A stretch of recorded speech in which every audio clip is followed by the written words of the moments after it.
хятадууд маш ихээр алтыг авч байгаа. Ягаад тэгж байгаа юм бэ гэх юм бол хизээ нэг цагт Америкчууд өөрийнхөө бонд нэрээ дефолт зарлана, дампуурлаа зарлана. Европчууд хизээ нэг цагт еврогийн бонд нэрээ дефолтаа зарлана. Ямар нэгэн байдлаар илүүдл гарсан байгаа мөнгөө ямар нэгэн засгийн газрын бондыг авч болохгүй юм байна. Тэгээд алт айгүй эрчтэй худалдаж авч байгаа. За хэдийн эдийн засаг ингээ харах юм бол ер нь бол томоохон хөдөлгөөний орчил эхэлж байна. Бүтцийн томоохон өөрчлөлт аль хэдийн эхэлсэн байгаа. Манайд хамгийн том худалдаа авахчийн эдийн засаг яаж байна? Хятад улсын эдийн засаг ер нь яаж байгаа юм бэ? Ойрт энийг яриаггүй. За өнөөдөр тэрний тухай тавтаа морилно. Юу болж байгаа юм бэ гэх юм бол таад ингээ харж байна. Энэ улбар шар өнгөтэй өнгө юу гэсэн юм бэ гэх юм бол Хятад улсын томоохон 70 хот дотор үл хөдлөхийн үн өсөж байгаа гэсэн үг. Ногоон өнгө юу гэсэн юм бэ гэх юм бол үн хааш нь буурж байгаа гэсэн үг. За таад ингээ харж байгаа юм бол 2013 оноос 14-ийн хооронд маш хүнд цохилт орж ирсэн. Үл хөдлөх баг хот даяараа буурсан. За тэгээ 2014 оноос 18, 19 он хүртэл ер нь бол үл хөдлөхийн үн буцаагаад өссөн. Үл хөдлөх яагаад юм чухал юм бэ гэх юм бол хятадууд ерөөхдөө баг бүгдээрээ нэг хадгаламж нээдгүй, хувьцаа ерөөхдөө худалдаж авдаггүй. Монголчуудаа яг адилхан үл хөдлөх цуглуулаад үл хөдлөх центр метр квадратаар хоригдлол үүсгдэг болохоор метр квадратын үн өснө гэдэг чинь хятадууд нийтээрээ илүү их хөрөнгөтэй болж байгаа гэсэн үг. За 2019 оноос хойш юу болж байгаа юм бэ гэх юм бол бараг бүх хот даяар метр квадратын үнэлгээ буурж байгаа таад нь харж байна. 19 20 24 онд одоо оргил уналтын цаг үе байсан. Тэрнээс хойш буцаагаад жоохон одоо гэрэлхийгээ харагдаж эхэлж байгаа. За Бээжин хот ингээ харах юм бол residential шин объект хуучин объект. Цэнхэр нь бол шин баригдсан объект, ногоон нь бол өмнө баригдсан объектын үн ханш таад ингээ харж байгаа бол 19 оноос хойш ерөөдөө сайн унсан. За Хятад даяар тэр чигтээ шин одоо ашиглалтанд орж байгаа орон сууцны үн метр квадратаар 2018 оноос 24 25 он хүртэл уналтай хിവэрэ байгаа. За хуучин орон сууц шинэ орон сууц ерөөхдөө бараг ялгаагүй хоёлаа ерөөхдөө цохилт авж байгаа. Хуучин орон сууцнууд арай жоохон илүү цохилт авж байгаа гэхдээ нэг хоорондоо ялгаагүй. Тэгээ ингээ харах юм бол 2003 оны ихээс ахуулаад улирлын хооронд тогтвортой өсөлттэй бууралтай явж байгаа. Сар болгон бараг одоо 3 жил дараалалаараа метр квадратын үн ханш Хятад улс дотор буурж байгаа. Энэ бол нэг талдаа муу мэдээлэл. Яг л өмнө үл хөдлөх авсан хүмүүсийн хувьд бол нөгөө хөрөнгийн дүн буурж байгаа. Нөгөө талдаа шинээр байр авмаар байгаа хүмүүсийн хувьд бол сайн мэдээ яагаад гэх юм бол дундаж метр квадратын өртөг буурж байна гэдэг чинь илүү хүртээмжтэй болж байгаа гэсэн үг. За Хятад улсын эдийн засаг нийтээр хэр их одоо mortgage-ийн зээлтэй хэр их 8%, 6% орон сууцын зээлтэй юм бэ гэх юм бол оргилцыг хизээсэн бэ гэх юм бол 2020 онд ерөнхийдөө дотоодын нийт бүтээгдэхүүний 32%-тай тэнцвүүц хэмжээний одоо mortgage орон сууцын зээлтэй байсан бол тэр нь одоо буцаага 27% руу буурж байгаа. Тэгээ миний таамаг юм бэ гэх юм бол энэ өшөө буурах бах ерөнхийдөө хаавартал юм бэ гэх юм бол энэ 17% руу буурах хаа. Яг гэх юм бол ер нь бол хятадууд яадаг байсан бэ гэх юм бол банкн дотор мөнгө хийхгүй, хувьцаан дотор мөнгө хийхгүй юу хийдэг байсан бэ гэх юм бол байр цуглуулаад байдаг байсан. Яг гэх юм бол үргэлж өсдөг байсан болохоор одоо Монгол дотоодын одоо тэр үйлдвэрлэлийн зах зээл бас өнгөрсөн 15-20 жилийн хугацаанд дан өсөж исэн болохоор хүмүүс юу гэж боддог юм бэ гэх юм бол хамгийн найдвартай өсдөг үн хашаар ерөөсө буурдаг хөрөнгө олдвол үйлдвэрлэх учраас. За тэгээ эзэн нэг цагт энэ тоглоом дуусчихгийн энэ юунаас болж байгаа юм бэ гэх юм бол хүн амын өсөлт нь бас буурж байгаа, метр квадратын үн бас нэг тэнгэр рүү хүрсэн.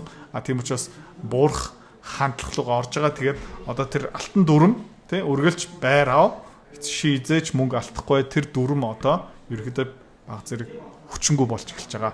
Сонирхолтой байна уу? Энэ судалгаа шинжилгээг би яагаад хийдэг юм бэ гэх юм бол хөрөнгө олтын өндөр өгөөчийн төлөө манай автоматикийн харилцагч зориулав. За үр дүн юу юм бэ гэх юм бол өнгөрсөн 2 жилийн хугацаанд манай хүүхдийн хөрөмтлийн багц жилийн 23% өгөөчтэй байсан. Банкны хадгаламжаас бараг 80% илүү. Энэний төлөө харилцагчаа төлөө энэ хийдэг. Та ч гэсэн мөнгө хадгаламжиндаа мөнхрүүлэхгүй өндөр өгөөчтэй хөрөнгө олтын багц сонирхож байгаа юм бол автомат 75 00 сул доор мэдээлэл байна. За контент өргөжлөл. За тэгээ банкуд ч гэсэн энэ юу харагдж байгаа юм бэ гэх юм бол санхүүгийн байгууллагууд нийтдээ тий тэдний нийт гаргасан зээлийн хэдэн хувь нь барилгын зээл юм бэ? Тий үл хөдлөлийн зээл юм бэ? За оргилцэг дээр яг 2020 онд бол банкуудын нийт гаргасан зээлийн бараг 19-20% нь барилгатай холбоотой зээл байсан бол тэр нь одоо буцаагаад 14% буурсан. Энээсээ юу хэн хохирол амсж байгаа юм бэ гэвэл үл хөдлөх барьдаг тий байшин барьдаг тий үл хөдлөлийн компаниуд ерөөхдөө хүнд байдалд орж байгаа. Эрэлт байхгүй баригдсан юм зарагдахгүй зарагтаагүй үл хөдлөлийн метр квадратын үнэлгээ нь буурж байгаа хүмүүс ерөөхдөө байрах аппетит байхгүй болсон. Энэгээр дамжуулаад тэр барилгын компани борлуулалт нь навс унтсан, ашигтай ажиллагаа навс унтсан үрийн хэмжээ нь өсөө явж байгаа. За тэгээд ингээ харж байгаа юм бол энэ хятад улс дотооддоо байгаа барилгын томоохон компаниуд хөрөнгийн зах зээл дээр хувьцаатай. Тэгээд та харж байгаа юм бол 2019 он буюу энэ жилийн 6 сарын зах зээлийн үнэлгээ одоо жишээлбэл China Vanke Group бол тийм ээ 403 тэрбум юаны үнэлгээтэй байсан бол өнөөдөр 81 тэрбум доллар болсон. За China Overseas Land and Investment 333 тэрбум долларын юаны үнэлгээтэй байсан бол одоо 141. За Evergrande тий хэдий бараг номер 1 өмнө бол 285 тэрбум юаны үнэлгээтэй байсан бол одоо 2 тэрбум юаны үнэлгээтэй болсон. Навс үнсэн гэсэн үг. Тэгээд ер нь бол ихэвч ийм томоохон барилгын компаниуд нэг бол үнэлгээ нь бол навс унтсан эсвэл тэ энэ Usual group бол 22 тэрбум юаны үнэлгээтэй байсан бол одоо 0 болцсон. China AO Yuan бол бас 0 хүрсэн. Ерөнхийдөө дампуурсан компаниуд зөндөө байгаа. Тэгээ хизээ нэгэн цагт жишээлбэл Evergrande ч гэсэн дампуурлаа зарланаа. За тэгээ ерөнхийдөө энэ барилгын салбарын өнгөрсөн 30-40 жилийн хугацааны хөөсрөл тэгээ өнгөрсөн 5-6 жилийн хугацаанд ерөнхийдөө байхгүй боллоо. Барилгын компаниуд ч гэсэн байхгүй болсон. Тэгээ шинэ баригдаж байгаа юм бас хомс. За энэ юу харж байна гэх юм бол нэг тэтгэврт гарсан хүний цаана хэдэн ажилтан хөдөлмөр эрхэлж байгаа юм бэ? За 2000 онд ер нь бол нэг тэтгэврт гарсан хүний цаана 10 хөдөлмөр эрхэлж байгаа. Татвар төлж байгаа нэмийн даатгал тэтгэврийн санал мөнгө тушааж байгаа хүмүүс нь байгаа. 2025 онд өнөөдөр 5 хүн үлдсэн байгаа. За жишээлбэл тий дахиад нэг 25 жил урагшаа ингээ харах юм бол тэр дахиад 50%-аар буурна.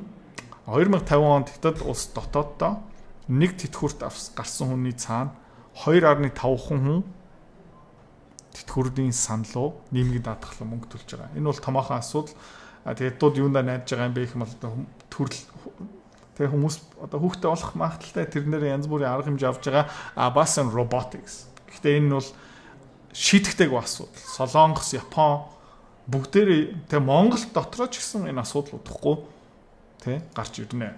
За энэ юу юм бэ гэх юм бол Хятадууд тэг Америк, Европ, Япон руу хэрэг бараа экспортлж байгаа юм бэ? Та ингэ харж байгаа юм бол 2005 онд, 2004 онд Хятад улсын экспортын бараг тал нь Америк, Европ, Япон руу гардаг байсан бол тэр нь одоо буурсан, 30% руу буурсан. Тэгээ бусад дэлхийн улс орн руу тий 70% болцсон. Тэр ингээ хөгжсөн том эдийн засаг тий Европ, Америк, Японоос тодорхой хэмжээний хараат бус болцсон байгаа. Окей. Энэ тренд үргэлжлэлээр байгаа. Ер нь бол Америк, Европын цаг үе дуусж байгаа. Индонез, Малайз тий Азийн орн, Таиланд, Вьетнам гэх мэт чинь тэр цаг үе одоо ирж байгаа Middle East ч гэсэн Европ тий Америк бол одоо чухал байгаа болж байна. Дэлхийн тайзан дээр геополитик дээр бас энэ тодорхой харагдаж байгаа. За. Тэгээ одоо Америк руу гарч байгаа худалдааны одоо объем хэд юм бэ? Ерөнхийдөө хэдэн хувийг нь эзэлдэг юм бэ? Тий? Энэ ерөнхийдөө оргил цэг дээр 2017 Трамп анх удаа одоо ерөнхийлөгч байж байхдаа худалдааны дайн эхлүүлсэн таад ингэ харж байгаа юм бол эрчтэй буурсан тийм ээ. За ковидын хямрал гараад Жо Байдны үеэр жоохон тайван байснаа одоо буцаага буурж байгаа. Тэгээд ингээ харах юм бол Хятадууд тийм нийт экспортын одоо 15% Америк руу гарч байгаа. Тийм учраас Америкаас бас тодорхой хэмжээний хараад болж байгаа. За, real estate investment энэ үйл хөдлөлийн хөрөнгө оруулалт нийтдээ жилийн одоо хэдэн тэрбум юан 1.3 их 80 юан оргилцэг дээр хүрч исэн. Энэ бол 2020 оны 11 сард тэрнээс хойш бараг 80%-аар бараг 40%-аар буурсан байгаа. Одоо 800 тэрбум юанлаа буурсан байгаа. Тэгээ энэ бол тогтвортой буурна. Яагаад гэх юм бол хүн ам өсгөө болж байгаа. Тийм барилгын эрэлт нь бас багасж байгаа. Тийм ээ. Одоо хүн амаас илүү үйл хөдлөлттэй байна гэж байхгүй. Одоо Монголд эсэргээрээ маш олон хүмүүс гэр хороол дотор амьдарсаар хിവэрэ байгаа. Тийм учраас дахиад нэг 10-15 жил орон сууцны эрэлт нь байж лээ. Гэхдээ хятад улс маань одоо юу болцсон байгаа юм бэ гэх юм бол хангалттай үйл хөдлөх барьчлаа. Тэгээд China residential transactions нөгөө байр хоорондоо ингээд шилжүүлэг тийм төлбөр тооцоо байрны худалдаа авалт хэдэн тэрбум одоо метр квадрат жилд зарагддаг юм бэ гэх юм бол оргил цэг дээр нь яг 2021 онд бараг 1 сая метр квадрат 1 тэрбум метр квадрат үйл хөдлөлийн гүйлгээ явдаг байсан бол одоо тэр нь бараг 50%-аар бас буурсан байна. Окей. Тэгээд дэндүү их үйл хөдлөлттэй үнэн. Хаанаас харж болох юм бэ гэх юм бол энэ Хятадын Tier 1 city гэдэг чинь одоо Beijing, Shanghai, Guangzhou гэх мэт те. Tier 2 нөгөө Qingdao, Tianjin дараа Tier 3 бол нөгөө арай жижигхэн хотууд. Тэгээд үйл хөдлөлийн хэдэн хувь нь хоосон байгаа юм бэ гэх юм бол одоо Tier 1 Shanghai, Beijing, Guangzhou гэх мэт хотууд бараг 18% үйл хөдлөлийн хоосон. Түрээслэгчгүй. Tier 2 3 хотууд бүр 22-23% хоосон. За Америктэй харьцуулах юм бол 11, 12-тэй, Канадтай харьцуулах юм бол 9, Англи улстай ингээ харьцах юм бол 4, 3. Тэгээд энэ юу юм бэ гэх юм бол энэ үйл хөдлөлийн үн ханш бас энээсээ буурж байгаа. Яг гэх юм бол дэндүү их үйл хөдлөлийг аль хэдийнэ барьцсан. Тийм учраас шинийг барих ерөөсөө хэрэг байхгүй. Баригдсан үйл хөдлөл нь бас төрөслөгдөхгүй байгаа. Тийм учраас энэ зах зээлийн хямрал ерөөдөө дуусаагүй байгаа үйл хөдлөлийн хувьд бол тийм. Хятадууд бас энэ график дээр юу харж болж байгаа юм бэ гэх юм бол хятадууд хэр их Америкийн засгийн газрын бонд эзэмшиж байгаа юм бэ. За 2013 он хүртэл жоохон өсөж исэн, 2011, 12, 13 он хүртэл өсөж исэн. Тэрнээс хойш ерөөхдөө эрчтэй буурж байгаа. Яагаад вэ гэх юм бол 2014 онд Америкчууд юу хийсэн бэ гэх юм бол SWIFT системээс Оросуудыг хөөгө гаргацсан. Европ юу хийсэн бэ гэх юм бол Европ Америкчууд ерөөхдөө хамтдаа Оросуудын худалдаж авсан Европын засгийн газрын бонд тий Америкийн засгийн газрын бонд дээр битүүмжлэл тий ерөнхийдөө хөрөнгүүдийг хураагаад авсан гэсэн үг. 2013-14 онд явуулсан байх юм бол энэ барууны банкны систем тийм ээ хятадуудын хувьд, Оросуудын хувьд, БРИКС-уудын хувьд, энэтхэгчүүдийн хувьд, бусад орны хувьд эрсдэлтэй болсон. Эзэн нэг цагт Америкчууд Европчуудын дургу үргэх юм бол тэд нар та хэдийн хөрөнгийг булаагаад аван царцаана битүүмжлэн зүгээр хулгай хийх эрсдэл байгаа учраас хятадууд одоо юу гэж байгаа юм бэ гэх юм бол окей бид нар ер нь бол Америкийн засгийн газрын бонд худалдаж авах хэрэггүй юм байна. Тэгээ тэрнээс хойш ерөөхдөө тогтвортой зараал явж байгаа. Юугаараа сольж байгаа юм бэ гэх юм бол сонирхолтой алтаар сольж байгаа. За тэгээд ерөөхдөө Америкчууд одоо бас юу ярьж байна гэх юм бол эзэн нэг цагт хэдүүлээ хятадуудаа дайн хийнэ, алдснаа, байлтнаа. Тэгээд хизээ нэг цагт та хэдтэй дайн зарлах магадaltaй улсад та нар мөнгөө зээлэх үү? Энэ юу гэсэн юм бэ гэх юм бол хятадууд Америкчуудын зээлийг худалдаж авч байгаа шүү дээ. Америкчуудад мөнгө зээлж байгаа гэсэн үг. Тэгээд та дээр ямар нэг худалдааны хориг тавьж байгаа, Тайвантай маргалтж байгаа хизээ нэг цаг та алдснаа одоо Иран, Оростой аль хэдийн алцаад эхэлсэн. Тийм хүнд та нар мөнгө зээлэх үү? Хятадууд энэ дээр аль хэдийн урчаад хардсан мөнгө зээлхэ болцсон. Тэгээ энэ юу харагдаж байна гэх юм бол улаан нь юу юм бэ гэх юм бол Америкийн засгийн газрын бондуудыг худалдаж авч байгаа. Таад харж юм бол 2006, 7, 8, 9, 11 онд ерөөхдөө ирштэй авч ирсэн. Тэгээд ер нь бол 2015 оноос хойш ямар стратегийн шийдвэр гаргасан бэ гэх юм бол хэдүүлээ ер нь бол энэ засгийн газрын бондоос салах хэрэгтэй юм байна. Бидний SWIFT системээс хөөгө гаргах юм байна. Манай бидний эзэмшиж байгаа бонд дээрээ Америкчууд зүгээр дампуурлаа зарлчих юм бол бид нар зээлсэн мөнгөө эргүүлээ авах боломжгүй болох юм байна. Тийм учраас 2015 оноос хойш өнөөдөр хүртэл хятадууд эрчтэй, хурдтай ерөөхдөө энэ Америкийн засгийн газрын бондоос салж байгаа. За, ажилгүйдлийн төвшин ингээ харах юм бол 2020 онд ерөөхдөө оргил цэгтэр өрсөн нийт ажил эрхлэх боломжтой хүмүүсийн 6.5 ойролцоо ажлын байргүй байсан. Ковидын үеэр жоохон буурсан тэгээ буцаа пуужиндаад одоо баг зэрэг аажмаараа буурж байгаа. За, энэ бол баг чартуудын хамгийн чухал нь энэ юу үзүүлж байна гэх юм бол хэрэглэгчийн итгэл. Тэ зах зээл дээр байгаа худалдаа авахч хэрэглэгчийн итгэл хятадын засгийн газарт эсвэл эдийн засагт Тэ. Ерөнхийдөө ковидын үеэр нөгөө ихтгэл нь өндөр байсан. Үйл хөдлөлтний үнэ өсөжсэн болохоор тийм ээ. Хятадууд ер нь бол үйл хөдлөлтөд маш ихээр хөрөнгө оруулалт хийдэг. Үйл хөдлөлийн үнэ ханш ингээ өсөөл ахын бол тэд нар ингээ happy байдаг. Тэгээ 2020 оноос хятадууд ямар шийдвэр гаргасан бэ гэх юм бол за энэ үйл хөдлөлийн зах зээл дэндүү хөөсөрсөн байна. Ийшээ зээл өгөхөө болий, санхүүжилт олохоо болий, дэндүү их байр зарагдсан байна. Үргэлжлүүлэх юм бол бараг манай засгийн газар манай эдийн засгийг тэр чигт нураахаар хэмжээнд том хөөсрөл байгаа учраас хятадууд тэр хөөсийн одоо ерөөхдөө гаргаж байгаа тэр баблын хийг гаргаж байгаа учраас хятадууд өмнө 2 3 4 5 6 орон сууц судалдаж авсан хүмүүс ерөөхдөө одоо баларж байгаа. Тэ хасгалуугаа орж ийн байруудаа зарч чадахгүй байна. Төрөслөгдөхгүй байгаа гэх мэт шин тийм учраас ерөөхдөө итгэл нь бас алдагдчихж байгаа. Тэгээд та энэ чартуудаас юу арах боломжтой юм бэ гэх юм бол хятадын эдийн засагт нэг томоохон структурын өөрчлөлт орж байгаа. Ер нь тэр чигтээ үйл хөдлөлийн хөрөнгө оруулалт хийдэг байсан эдийн засаг маань одоо үйл хөдлөхөөс жоохон тэр үйл хөдлөхөндөө жоохон донтцсон байсан. Тэр нь одоо болж эхэлж байгаа. Одоо юу хийж ийнэ гэх юм бол алт авч байгаа, мөнгөө хятаасаа гаргаж байгаа. Баг зэрэг ч гэсэн хувьцаалуу орж ийн гэх мэт шин ер нь шинэ хуулийн төслүүд гараад ерөнхийдөө даатгалын салбар, хөрөнгө оруулалтын салбар, хувьцааны салбарыг дэмжих маягаар одоо ерөнхийдөө өөрчлөлт орж байгаа. Энэ сонирхолтой нэг график юу юм бэ гэх юм бол хятадууд хэрэг доллар ашиглаж байгаа юм бэ? Окей. Гадаад худалдаан дээр. Окей. Та ингээ харж байгаа бол 2008, 9, 10 онд бол гадаад худалдааны 90% доллар байсан. Окей. Тэгээ 2015 он хүртэл ингээ эрсдэлтэй буураад буцаагаад өсөөд 80% руу ерөөхдөө гүйлгээний 80% нь доллар байсан бол одоо хятадууд гадаад худалдаан дээрээ бараг анх удаа тэгээ 2023 оноос хойш анх удаа өөрийнхөө юана илүү ашиглаж байгаа. Тэ? Одоо гүйлгээний тал нь доллараар тал нь хятад RMB юанаар явж байгаа. Тэгээ энэ сонирхолтой юм юу юм бэ гэх юм бол өнгөрсөн 3-4 жилийн хугацаанд алтны ханш яагаад өсөж байгаа юм бэ гэх юм бол хятадууд маш ихээр алтыг авч байгаа. Яагаад тэгж байгаа юм бэ гэх юм бол хизээ нэг цагт Америкчууд өөрийнхөө бонд дээрээ дефолт зарлана, дампуурлаа зарлана. Европчууд хизээ нэг цагт еврогийн бонд дээрээ дефолтаа зарлана. Ямар нэгэн байдлаар илүүдэл гарсан байгаа мөнгөө ямар нэгэн засгийн газрын бондыг авч болохгүй юм байна. Тэгээд алт айгүй эрчтэй худалдаж авч байгаа. За тэгээ энэ ерөнхийдөө нэг талд айгүй сайн. Яагаад гэх юм бол алтны цаана нэг ч хүн байхгүй. Та нэг алт худалдаа авчих юм бол хаана одоо өрөөнд дотор тавина уу, сейфэн дотор тавина уу, орны доор тавина уу.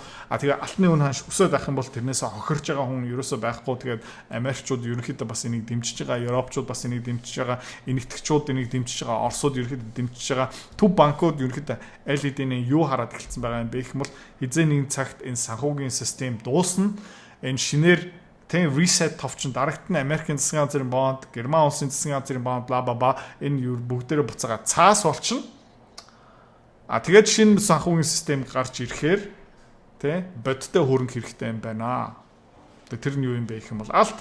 Тэгээ манай School Community манай автоматикийн шинжилсэн багц дотор одоо бас алтны олборлтын компани орцсон. Эсвэл одоо шинээр орж байгаа. За хэдийн эдийн засаг ингээ харах юм бол ер нь бол томоохон хөдөлгөөн орж эхэлж байна. Бүтцийн томоохон өөрчлөлт тий аль хэдийн эхэлсэн байгаа. Энэ бол ерөнхийдөө сайн. Тэгээ хятадууд ер нь бол одоо юу хийх ёстой юм бэ гэх юм бол дотоодынхаа эдийн засгийг хөгжүүлэх ёстой, дэндүү экспорт нэр төвлөрсөн байгаа.